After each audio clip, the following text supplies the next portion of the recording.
his behavior. Lauren calmly presented each piece of evidence and asked Tom to explain it, but he just kept getting angrier and contradicting things he'd said earlier in his testimony. Lauren kept pushing him with questions about why he never bought baby items or went to any appointments, and Tom's face turned red as he gripped the witness stand. The judge had to bang her gavel when Tom started shouting that I was twisting everything to make him look bad.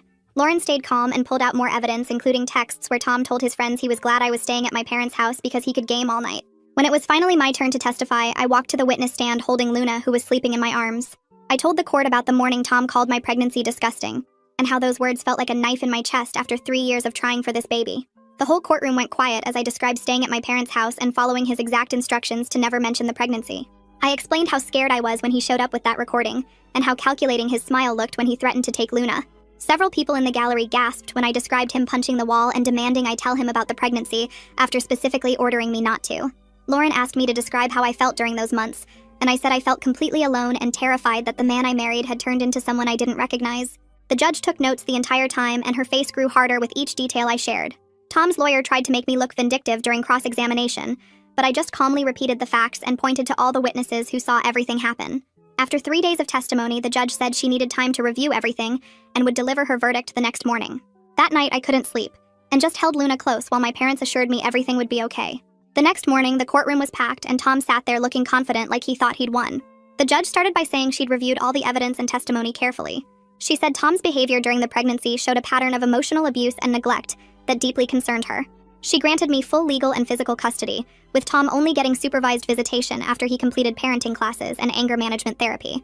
Tom jumped up and started screaming that I'd ruined his life and stolen his daughter from him. The judge banged her gavel and warned him to sit down, but he kept yelling that this was all a conspiracy against him. 2 bailiffs grabbed Tom's arms as the judge held him in contempt and ordered him removed from the courtroom.